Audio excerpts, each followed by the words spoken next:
Bonjour et bienvenue sur notre chaîne intitulée Un jour, un verset, un message. Vous aimez la parole de Dieu, vous appréciez notre travail? Merci de vous abonner afin de soutenir notre page. Merci d'encourager notre travail de sorte qu'il puisse bénir une multitude de personnes. Que Dieu vous bénisse.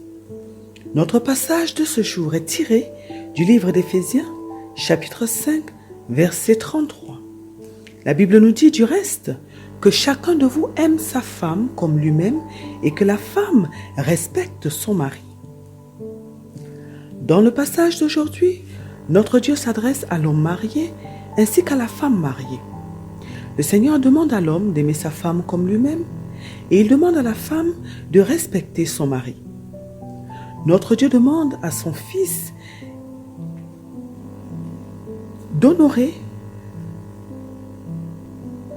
de l'honorer, ainsi qu'à sa fille de l'honorer en respectant sa volonté concernant la question du mariage. Nous avons dit que le mariage a été instruit par Dieu. Nous avons dit que le mariage est une très bonne chose, car tout ce que Dieu a créé, tout ce que Dieu a fait est bon. Mais il y a un contrat, il y a une alliance au milieu des deux conjoints, et les deux conjoints doivent absolument connaître les clauses du contrat et respecter ce contrat. En effet, nous ne pouvons pas entrer dans une alliance. Nous ne pouvons pas signer un contrat sans en connaître les clauses, sans nous assurer que nous sommes véritablement équipés pour remplir notre part de ce contrat. Nous allons à l'école dès notre enfance pour apprendre un métier. Et plus tard, lorsque nous signons notre contrat de travail, nous savons que nous avons été formés. Nous savons que nous avons été préparés. Nous savons que nous sommes équipés. Nous savons que nous avons les compétences pour bien faire notre travail. Dans la vie en général, tout ce que nous faisons nécessite de la connaissance, nécessite une préparation, nécessite un apprentissage, nécessite une formation. Et ça doit donc être le cas en ce qui concerne le mariage, qui a une telle importance dans la vie d'un individu, dans la vie d'un être humain. Parce que si nous ratons notre mariage, nous avons raté une partie de notre vie. Nous avons raté notre vie en quelque sorte. Notre Dieu nous a dit dans le livre d'Osée, chapitre 4, verset 6, que son peuple périt faute de connaissance.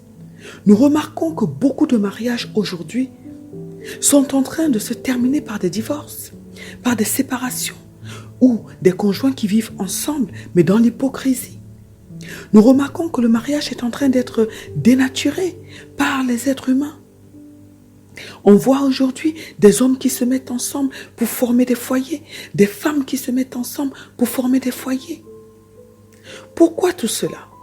Tout simplement parce que ceux qui veulent entrer dans le mariage, ceux qui signent ce contrat de mariage ne s'approchent pas de celui qui l'a initié, de Dieu, du Créateur, afin de savoir exactement de quoi il s'agit. Et c'est aussi parce que les personnes qui sont déjà dans le mariage ne montrent pas un bon exemple. Ces personnes n'ont pas elles-mêmes été formées avant de signer ce contrat.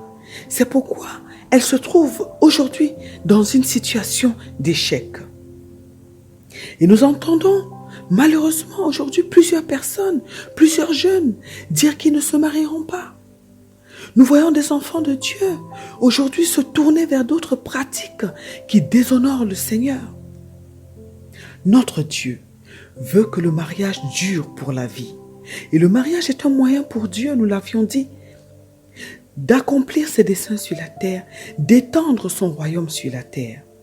C'est dans le mariage que naissent les enfants qui sont la progéniture de la femme dont l'Éternel a parlé dans le livre de Genèse. Cette progéniture qui doit écraser la tête du serpent. Et si ces enfants ne sont pas formés, s'ils ne sont pas préparés, s'ils ne sont pas mis à part par leurs parents pour le Seigneur, alors ces enfants, cette progéniture qui doit écraser la tête du serpent ne pourra pas être un instrument dans la main de Dieu pour accomplir cette mission, pour étendre le royaume de Dieu sur la terre. Alors nous avons en tant que des parents que nous sommes la responsabilité d'être des modèles pour nos enfants, la responsabilité de leur montrer le chemin de la victoire en Jésus-Christ. Dans le texte d'aujourd'hui, notre Dieu revient sur les clauses du contrat du mariage, l'amour inconditionnel du mari vis-à-vis de sa femme et le respect de la femme envers son mari qui est son chef. Nous allons voir une fois encore ce que notre Dieu est en train de nous dire, ce qu'il est en train de dire aux conjoints concrètement à travers ce passage. Nous sommes encore aujourd'hui dans le livre d'Éphésiens, chapitre 5 précisément. Nous sommes toujours en train de décoder cette lettre que l'apôtre Paul a envoyée aux chrétiens nouveaux convertis dans la ville d'Éphèse, dans le but de les aider à grandir dans les choses de Dieu, dans le but de les aider à régler certains problèmes qu'ils rencontraient au sein de la communauté, des problèmes qui étaient liés à l'unité de l'Église, des problèmes qui étaient liés à l'antagonisme entre les communautés juives et celles païennes, des problèmes qui étaient liés au contraste entre le mode de vie des chrétiens et celui des païens. Cette lettre que Paul a écrite et qui traite de plusieurs points importants, comme qui traite de l'Église comme le temple saint, de l'homme parfait, de l'épouse de Christ qui est l'Église elle-même, de la plénitude de Christ ou encore du corps de Christ, qui traite de la question de la fin des temps. Et bien entendu, comme nous l'avions dit, la partie qui nous intéresse, c'est celle qui concerne le mariage. Christ qui est l'époux de l'Église et l'homme qui est le mari de la femme, et les deux qui sont le mari qui est identifié à Christ et qui doit donc aimer sa femme comme Christ a aimé l'Église. Nous avons dit dans le passage d'hier, qui était tiré donc du livre d'Éphésiens chapitre 5, cette fois-ci le verset 28, que l'homme est un seul corps avec sa femme et qui doit donc aimer et prendre soin de sa femme physiquement, mentalement, dans tous les sens du terme. Il doit veiller au bien-être physique et mental de sa femme. Nous avons dit que l'homme doit faire tout ce qu'il fait pour lui-même. Il doit faire de même pour sa femme. Nous avons expliqué la différence entre le corps et la chair. Nous avons dit que le corps est l'enveloppe charnelle qui contient notre être. Nous sommes trois parties, esprit, âme et corps. Et le corps contient donc l'esprit, notre être véritable, et l'âme qui est contenue dans le sang. Nous avons dit que la chair, quant à elle, est en fait notre être entier. C'est notre nous, c'est notre moi entier. Nous avons dit que parce que l'homme et la femme sont une seule personne, une même personne, tout ce que l'homme fait de bien ou de mal va impliquer sa femme. C'est pourquoi les deux conjoints doivent faire attention à leurs actes ainsi qu'à leurs paroles. Car tout ce qu'ils vont faire va ramener soit le bonheur, soit le malheur dans leur vie. Et c'est pourquoi l'homme doit veiller sur sa femme pour la préserver de tout mal. Nous avons dit que l'homme ne doit pas prendre soin de ses besoins sans prendre soin de ceux de sa femme. Et que l'homme ne doit pas s'occuper de sa femme, accomplir son devoir uniquement lorsque sa femme est gentille ou obéissante. Mais nous avons parlé du devoir. Nous avons dit que nous devons séparer les sentiments et les émotions du devoir. Nous avons dit que le devoir implique une dette, que c'est quelque chose que l'homme doit à sa femme et que nous devons donc faire notre devoir en tant que mari, en tant que femme, tous les jours de notre vie.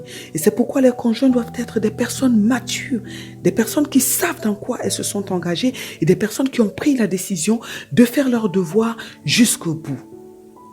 Aujourd'hui, notre Dieu nous parle donc de l'amour. L'amour que le mari doit à sa femme. Le mari a pour devoir, il a une dette qui est d'aimer son épouse, qui est d'aimer sa femme, de l'amour de Dieu, qui est un amour inconditionnel. Un amour qui est une décision qu'il doit prendre et qu'il doit honorer, quelles que soient les circonstances. Le Seigneur demande alors au mari d'aimer sa femme comme lui-même. Qu'est-ce que cela veut dire? Est-ce qu'une personne peut ne pas s'aimer elle-même? Et si l'homme ne s'aime pas lui-même, est-ce qu'il pourra tout de même aimer sa femme? Oui, il est impératif de s'aimer soi-même, d'être bien dans sa peau, d'être en accord avec soi-même pour pouvoir être en accord avec les autres.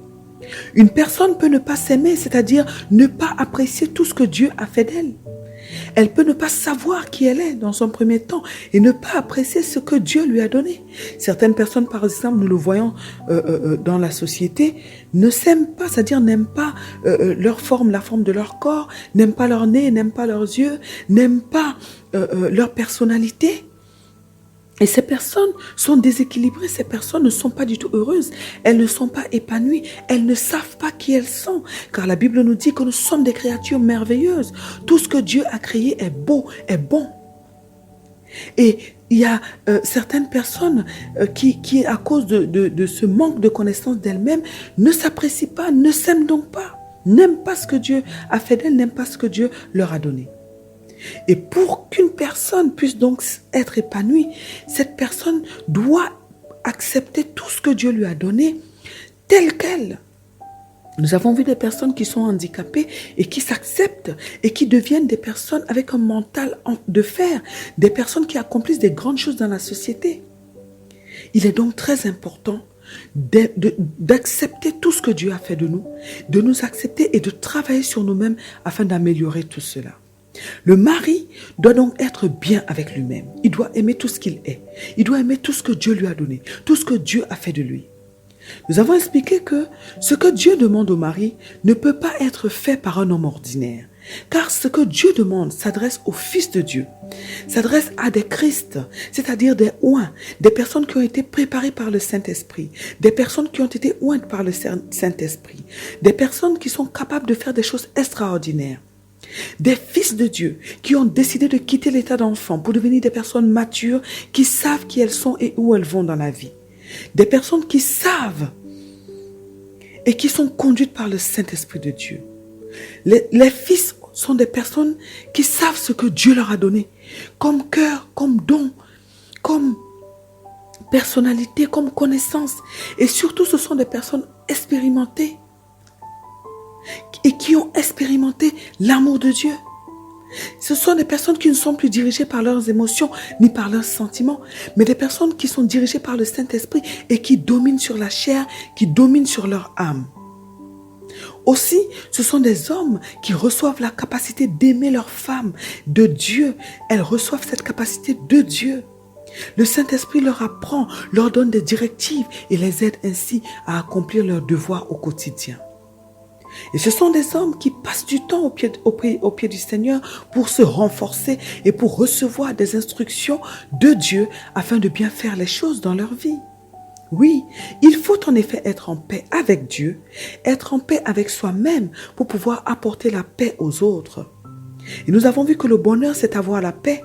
Nous allons remarquer qu'il y a des personnes dans la société qui sont toujours en train d'être négatives ou d'apporter tout ce qui est négatif aux autres. C'est tout simplement parce que ces personnes ne sont pas positives dans leur âme, dans leur pensée, dans leur cœur. Ce sont des personnes qui sont tout le temps en train de ruminer, de tourner des pensées négatives. Et forcément, étant donné que nous ne donnons que ce que nous avons, étant donné que c'est de l'abondance du cœur que la bouche parle, elles vont avoir des paroles négatives et elles vont avoir des attitudes négatives. Nous devons donc être nous-mêmes épanouis en tant que des célibataires avant de décider d'entrer dans le mariage. Nous devons être des personnes heureuses et dans notre état de célibataire, nous devons être heureux, épanouis en tant que célibataires pour pouvoir, lorsque nous entrons dans le mariage, apporter également ce bonheur à l'autre. Et nous ne devons pas attendre de l'autre que notre conjoint, que notre prochain nous rende heureux. Mais nous devons être heureux, épanouis grâce à l'amour de Dieu. C'est Dieu qui nous apporte le bonheur, c'est Dieu qui nous apporte la paix. Et la paix que Dieu nous donne est une paix surnaturelle. C'est une paix que les hommes ne peuvent pas nous donner. Et lorsque nous sommes remplis de cette paix, nous avons alors la capacité de l'apporter à notre conjoint, de l'apporter à notre prochain, de l'apporter aux personnes que nous aimons. Plusieurs personnes pensent que le mariage est fait pour apporter à l'autre pour que l'autre du moins nous apporte tout ce qui nous manque. Non, c'est une très grande erreur. Le mariage demande un très grand don de soi. Dans le mariage, nous devons nous oublier pour prendre soin de l'autre. Nous devons faire passer l'autre avant nous-mêmes. Le Seigneur nous en parle dans le livre de Philippiens chapitre 2. L'Éternel nous en parle lorsqu'il nous parle de l'amour. Oui, l'amour est un sacrifice. Nous nous sacrifions pour rendre l'autre heureux, pour apporter à l'autre ce qui lui manque. Et lorsque l'autre est heureux parce que nous l'aimons, nous aussi nous sommes heureux. Lorsque nous faisons du bien à notre conjoint, parce que nous l'aimons, parce que nous sommes une seule personne avec lui, alors nous sommes heureux, parce que c'est à nous que nous sommes en fait en train de faire du bien.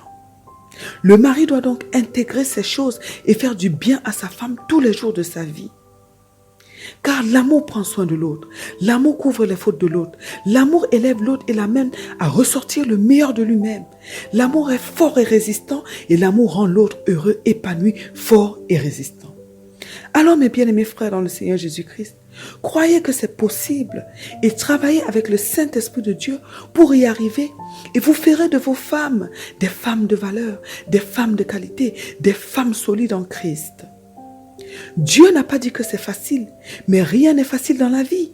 Nous devons nous battre tous les jours, au quotidien, pour obtenir ce que nous voulons de la vie, ce que nous voulons dans la vie, ce que nous voulons pour atteindre nos objectifs. Alors battons-nous, battez-vous mes bien-aimés frères dans le Seigneur et Dieu vous élèvera. Notre Dieu demande à la femme de respecter son mari. La Bible nous parle de la crainte de Dieu. La parole de Dieu n'est pas en train de nous dire d'avoir peur de notre Dieu, non. Car notre Dieu est un Père et il nous aime. On a peur d'une personne qui nous domine. On a peur d'une personne qui est méchante. On a peur d'une personne qui nous fait du mal. En général. Mais notre Dieu nous demande d'avoir la crainte. Il veut notre bonheur. Alors il s'agit ici de donner du respect à Dieu. Il s'agit ici d'honorer Dieu, de lui donner les honneurs. Il s'agit ici de lui donner la première place, de lui donner la place qui est la sienne sur le trône de notre cœur. La place qui est la sienne au centre de notre vie. Dieu est le chef de l'homme et l'homme est le chef de la femme. Quand nous parlons de chef, nous parlons de celui qui donne les instructions. Nous parlons de celui à qui nous rendons des comptes. Nous parlons de celui qui est notre supérieur. Mais dans le royaume de Dieu, tout est basé sur l'amour. Aussi, le chef n'est pas un dominateur, mais plutôt un protecteur. Il est un leader qui va travailler sur la vie de la femme pour ressortir de sa femme le meilleur. Dieu demande donc à la femme de respecter son mari, de respecter son chef, de respecter son leader, de respecter celui qui donne les instructions.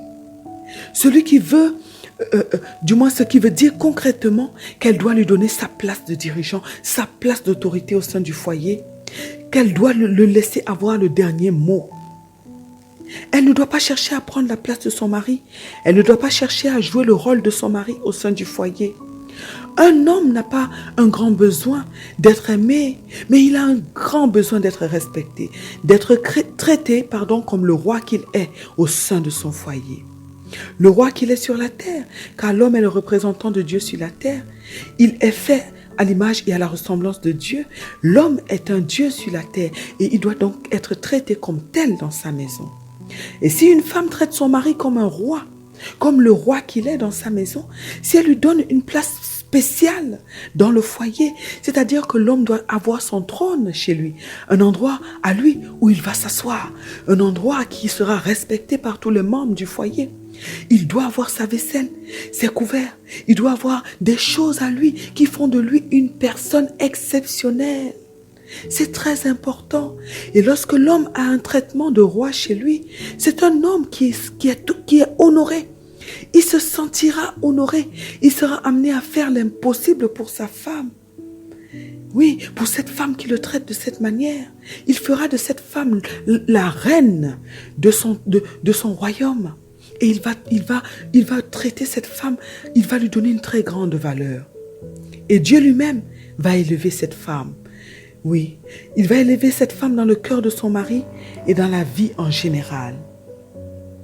Le respect demande à la femme d'être une personne discrète.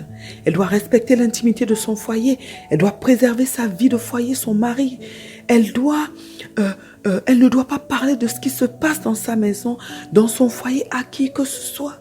Elle ne doit pas amener ses problèmes dehors, à l'extérieur, comme nous voyons beaucoup de femmes le faire dans la société d'aujourd'hui.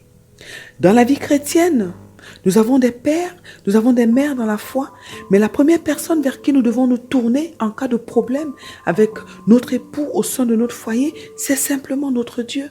L'Éternel a dit, malheur à l'homme qui se confie à l'homme. Oui, qu'il vaut mieux se confier en l'Éternel que de se confier aux hommes, car Dieu est digne de confiance et Dieu ne trahit jamais la confiance. C'est donc vers le Saint-Esprit de Dieu que nous devons nous tourner. Et il est celui qui va aider la femme à se sortir de toutes sortes de situations. Il détient la sagesse de Dieu, il est celui qui console, il est celui qui guide, il est celui qui conduit, il est celui qui enseigne, il est celui qui prépare la femme, de sorte qu'elle soit une femme sage, une femme qui bâtit sa maison. Le respect demande à ce que la femme soit toujours présentable pour son mari. Une reine doit toujours être belle pour son roi. Elle doit prendre soin d'elle-même tout le temps. Elle doit toujours être agréable à regarder, car l'homme est très visuel. Et le fait de voir sa femme toujours belle est très important pour maintenir l'attirance du mari envers sa femme. Beaucoup de femmes se plaignent que leurs maris ne sont plus attirés par elles ou ne les regardent plus, tout simplement parce qu'elles se négligent. La femme doit être propre, elle doit prendre soin d'elle, elle doit tous les jours se faire belle pour Dieu et pour son mari. Une femme qui est remplie de la parole de Dieu, une femme qui la médite tous les jours, qui la met en pratique, doit pouvoir respecter son mari. Car en donnant du respect à son mari, c'est à Dieu qu'elle est en train de donner du respect, c'est Dieu qu'elle est en train d'honorer. Parce que c'est Dieu qui lui a demandé, c'est Dieu qui lui a donné ses recommandations, ses instructions. Et lorsqu'elle obéit à Dieu, elle honore Dieu. Et en retour, son Dieu la bénira en abondance. Alors mes bien-aimées sœurs dans le Seigneur Jésus-Christ, notre Dieu nous demande à nous les femmes de respecter nos maris. Certaines femmes prennent cela comme le fait d'être rabaissées. C'est l'amour que nous avons pour notre Dieu qui nous donnera la force d'obéir à Dieu. Car c'est Dieu qui a instauré le mariage et c'est Dieu qui demande à la femme de respecter son mari. Et si nous obéissons à notre Dieu, le Seigneur nous élèvera, il nous bénira en abondance. Dans le passage d'aujourd'hui, notre Dieu demande au mari d'aimer sa femme et il demande à la femme de respecter son mari. Si les deux conjoints connaissent leurs devoirs et que chacun fait ce qu'il a à faire, alors ils seront en harmonie et la paix de Dieu sera toujours au milieu d'eux. Le Saint-Esprit sera toujours au milieu d'eux. Et ce foyer qui sera bâti sur le roc ne va jamais comme la maison qui est bâtie sur le roc, ne va jamais s'écrouler. Car les fondements sont solides. Alors mes bien-aimés dans le Seigneur Jésus-Christ, décidons aujourd'hui de mettre la parole de notre Dieu en pratique. Décidons aujourd'hui de bâtir des foyers solides sur le roc qui est Jésus-Christ, sur le roc qui est la parole de Dieu. Et nous sommes certains que nos foyers ne vont jamais être détruits. Prions aujourd'hui afin que Dieu donne la capacité à tous les maris d'aimer leurs femmes comme eux-mêmes. Que Dieu aide tous les hommes à être épanouis, à être heureux, de sorte qu'ils puissent rendre leurs femmes heureuses et remplies de la paix de Dieu, de la paix surnaturelle de Dieu. Prions afin que Dieu accorde la grâce à la femme, à toutes les femmes, de respecter leur mari, de les honorer en tout temps, quel que soit le comportement du mari, de donner la place de roi au mari dans la maison, dans le foyer et partout où ils seront. Au nom de Jésus-Christ. Prions afin que Dieu aide tous les couples sur la terre, surtout les couples qui rencontrent aujourd'hui des difficultés, à remettre chaque chose à leur place, chaque chose à la place au sein de leur foyer, afin que la paix règne, afin que le bonheur règne dans leur foyer, afin également de redonner la place du Saint-Esprit, la place de Christ à Dieu au sein du foyer, pour que ce foyer soit sauvé au nom puissant de notre Seigneur Jésus-Christ. Amen. Que Dieu bénisse votre journée, que Dieu vous bénisse éternellement et à très bientôt sur notre chaîne. Un jour, un verset, un message.